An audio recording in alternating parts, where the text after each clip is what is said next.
یو ملګری د شری مسلې په حواله سره تاسو کړل د شری مسله د حیا خلاف ته لہذا کچره تاسو د فیملی سره ناسي یا د شانتي ماشومان سره ناسي دا ویډیو سکیپ کړئ ځکه چې مسله د بالغ حضراتو د شادي شوده حضراتو دا لہذا ماشومان یا د شانتي فیملی په مخ کې د دې ویډیو کتو اجازه زما طرف نه نشته.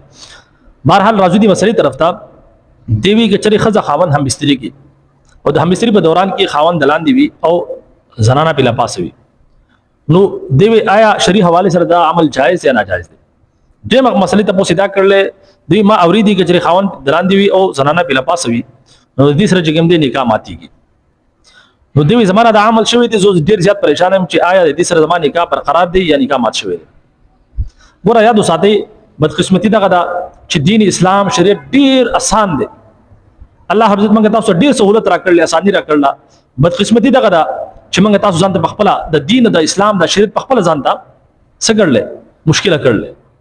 د سو وجنه چې د شری مسائل ځان نه خبرو خپل طرف نه ځان موږ دین او شریعت جوړ کړل چې په شریعت کې د عمل جایز یا ناجایز دی. بهرحال موږ تاسو مسلمانانو موږ تاسو د شریعت پابند یو او شریعت موږ تاسو ته اساني راکړي نو که چېرې داسې مسائل تاسو مخې ته راشي نو تاسو د علماو نه تپوس کوئ په دې کې به شرم نه کوئ د دین په معامله کې به شرم بالکل نه کوئ او زه یقین سره یم چې د کوم عالم نه تاسو دا تپوس کوئ نو تاسو ته به دې جواب ضرور درکړي. راځو دې مسلې طرف ته. ګوره په دې حواله سره په قرآن مجید کې الله رب العزت واضح طور پر ذکر کړل د يهودو دا یو ماینو دا یو سوچو دا یو عقیده او نظریه وا چې کوم خلق تخپل خځې سره هم بستری کې یعنی کورواله کې او د شات طرف ناراضي یعنی لار هغه یو وي د هم بستری غلار وي لیکن د شات طرف ناراضي نو د دې سره ماچوم څه پیدا کیږي بینګه پیدا کیږي نه چپا پیدا کیږي سترګې چپی وي دا هغه یو نظریه وا. نو په دې حواله سره الله رب دې داغو پرد کې آیات نازل کو هغه آیات واضح هغه خبره چې تاسو خپل د خځې سره کورواله په هر طریقې سره کولای شي لیکن لار یو پکار ده تاسو په ولاړې بناسي په هر حالت کې لیکن لار یو پکار ده. په قرآن مجید کې الله حضرت فرمایي چې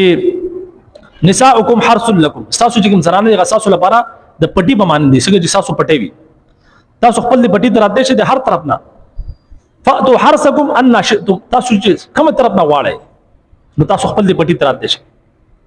نو الله رب عزت د پټي سره زګه تشبیه ورکړه زګه چې په پټي کې موږ تاسو تخم کرو هغه بیا راخیږي نو دغه شانتي الله رب عزت د خځې چې کوم تشبیه دا هغه پټي سره زګه ورکړه چې کله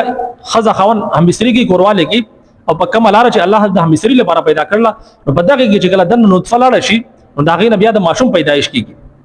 سمجھ کې خبر راځي. نو د دې آیات نه الله رب العزت دا خبره واضحه کړله چې تاسو رشا طرف نه د مخې طرف نه هر طرف نه اولاړې بناسي باندې کوم طرف نه تاسو کوم طریقه اختیاروي تاسو اختیارولای شئ لیکن لار یو پکار ده. سمجھ کې خبر راځي. په دې کې الله رب د يهودو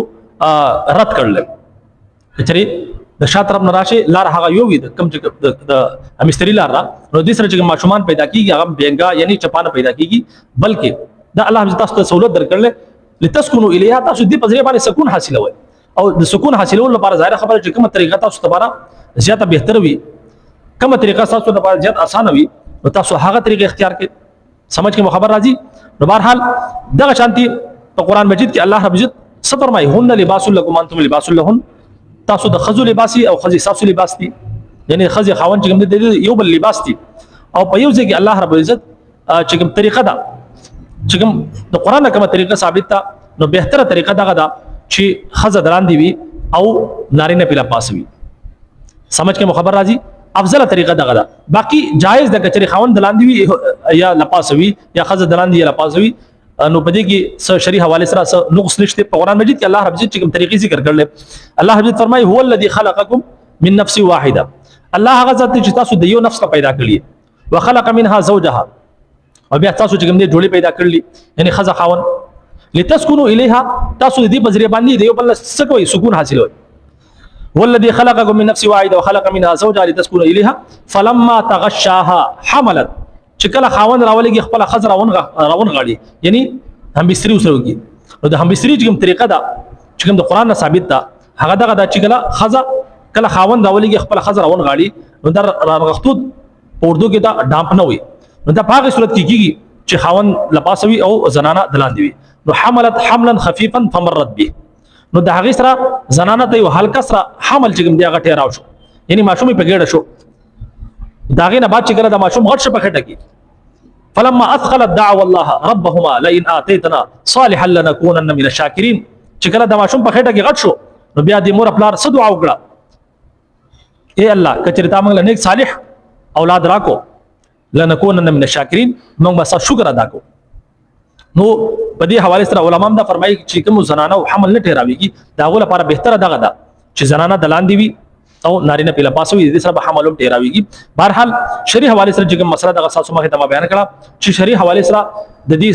سب معنا نشته کچري خاوند دلان دی وي یا لپاسوي چې کوم طریقې تاسو سکون ملاويږي هغه تاسو اختیارول شي لیکن لار یو پکاره او د هغې نه علاوه چې کوم بهتره طریقه دغه ده چې کوم د قران نه ثابت ده هغه دغه ده چې خزه دلان دی وي او نارینه په لپاسوي د شریعت د قران نه چې کوم ثابت ده او د حمل ټهراول لپاره هم دغه بهتره طریقه ده بهرحال امید کوم چې مسله به په سمجھ کې راغلی اجازه راکړئ السلام علیکم ورحمت الله وبرکاته